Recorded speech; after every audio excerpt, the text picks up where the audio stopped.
प्यारे छात्रों, आज हम देखेंगे चैप्टर विलियन से आने वाले मोस्ट न्यूमेरिकल, जिसमें कि एक बहुत मोस्ट न्यूमेरिकल है। एक 15% W/W H2SO4 विलियन की मोलरता और मोललता ज्ञात कीजिए, जिसमें घनत्व दिया है 1.10 ग्राम सेंटीमीटर की क्यूब।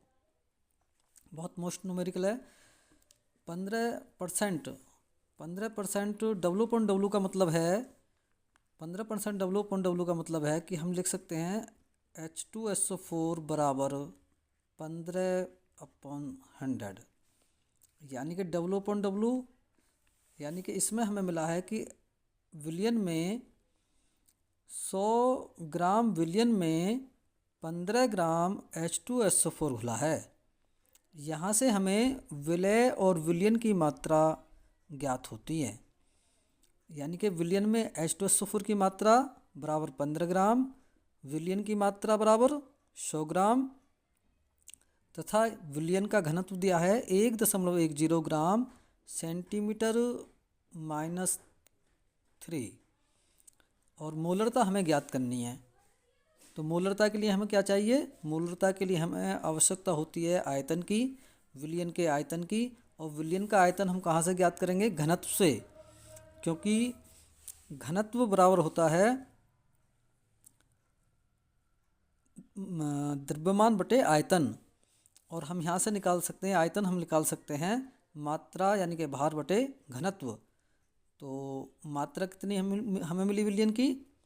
100 ग्राम, और घनत्व कितना मिला? 1.10। तो हमने यहाँ से क्या निकाल लेंगे? विलियन का आयतन। आयतन कितना आया? 90.91 सेंटीमीटर क्यूब। और इसे हम किस में बदल देंगे? लीटर में। लीटर में बदलने के लिए 1000 का हम 1000 से डिवाइड करेंगे तो हमें मिल जाएगा 0.091 लीटर। अब हम जानते हैं H2SO4 का अणुभार 98 होता है।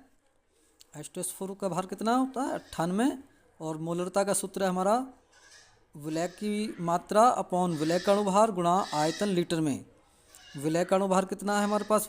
विलय का भार कितना है? 15 ग्राम। अणुभार कितना है? 98 गुणा 0.091। अगर हम इसको सॉल्व करेंगे, दशमलव हटाया, ऊपर 3 जीरो बढ़ा दी, तो हमें मिल जाती है मोलरता 1.68 मोल लीटर इनवर्स। अब दूसरा भाग इसका पूछा गया है कि मोललता ज्ञात कीजिए। मोललता ज्ञात करने के लिए हमें क्या चाहिए? मोललता ज्ञात करने के लिए हमें विलायक का भार चाहिए केजी में।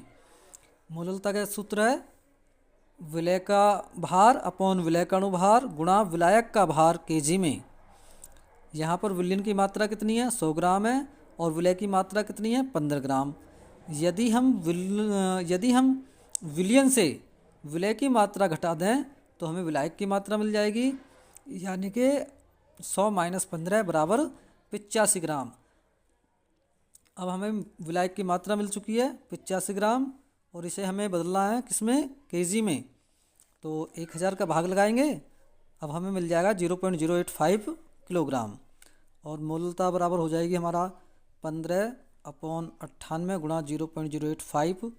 दशमलव हटा के ऊपर 3 जीरो बढ़ाएंगे और इसका सरलीकरण करेंगे हम, तो हमें मिल जाएगा बराबर 1.8 मोल किलोग्राम इनवर्स, यानी कि मोललता हमें मिल गई 1.8 मोल किलोग्राम इनवर्स।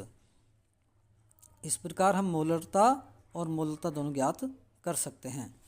दूसरा एक महत्वपूर्ण क्वेश्चन है कि 36 ग्राम जल और 46 ग्राम एथिल अल्कोहल में दोनों का मोल प्रभाज ज्ञात कीजिए। अब हमें इसमें जल प्लस एथिल अल्कोहल, जल और एथिल अल्कोहल का मिश्रण है, जिसमें कि 36 ग्राम जल है और 46 ग्राम एथिल अल्कोहल है। अतः जल विलय है और एथिल अल्कोहल हमारा यहाँ पर विलायक है। विलय की मात्रा कितनी? 36 ग्राम, और विलायक की मात्रा 46 ग्राम। अब चूँकि हमें मोल प्रभाज ज्ञात करना, इसलिए हमें मोलों की संख्या चाहिए। तब हम क्या करेंगे? विलय का अणुभार 18 है जल का, और विलायक का अणुभार हमारे पास 46 है। अतः मिश्रण में विलय के मोलों की संख्या W/M 36/18 यानी कि 2, और मिश्रण में विलायक के मोलों की संख्या कैपिटल N यानी कैपिटल W/M यानी कि 46/46 बराबर 1। अब विलय का मूल प्रभाज क्या होगा? Small n/n plus capital N यानी कि बराबर मोलुक 2 + 2 + 1।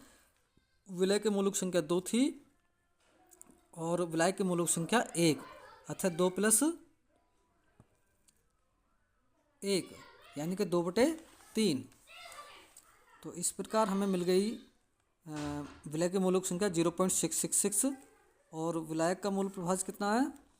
विलायक का मूल प्रभाज आएगा capital N/n plus capital N।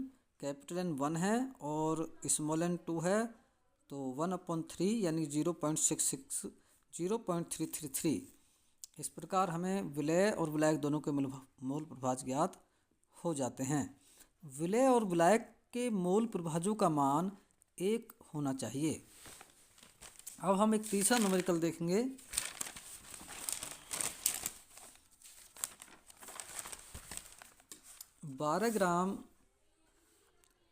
बारह ग्राम ग्लूकोज को 100 ग्राम जल में घोलने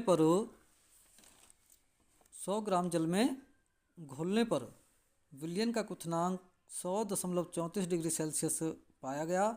जल के मोलल उन्नयन स्थिरांक की गणना कीजिए। क्वेश्चन क्या है?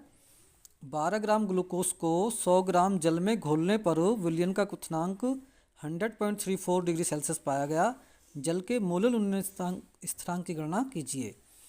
तो 12 ग्राम ग्लूकोज को 100 ग्राम जल में घोला गया है, अतः विलय का भार स्मॉल w 12 ग्राम और विलायक का भार 100 ग्राम। चूँकि जल का क्वथनांक 100 डिग्री सेल्सियस होता है और 12 ग्राम ग्लूकोज को घोलने पर जल का क्वथनांक हो गया 100.34 डिग्री सेल्सियस, अतः T1 बराबर 100 डिग्री सेल्सियस, T2 बराबर 100.34 डिग्री सेल्सियस। तब हम डेल्टा टी भी निकाल लेंगे। क्वथनांक का उन्नयन 100.34 माइनस 100 यानी कि हमें मिलेगा 0.34 डिग्री सेल्सियस। क्वथनांक का उन्नयन हमने ज्ञात कर लिया 0.34 डिग्री सेल्सियस। ग्लूकोज का अणुभार कितना होता है? ग्लूकोज का अणुभार होता है 180 और हमें ज्ञात करना Kb यानी कि मोलल उन्नयन स्थिरांक। तब हमारे पास सूत्र है m बराबर 1000 गुणा Kb गुणा small w upon delta Tb गुणा कैपिटल W। m हमारे पास 180 है, 1000 गुणा Kb निकालना, स्मॉल w ग्लूकोज का भार 12 अपॉन डेल्टा Tb 0.34 गुणा 100। Kb का मान निकाल लेंगे हम इस तरीके से और ये सरलीकरण करेंगे, इसको आसान सॉल्व करेंगे तो Kb आ जाएगा हमारा 0.51 kelvin kilogram mole inverse. Kelvin kilogram mole inverse होता है इसका मात्रक। Thank you.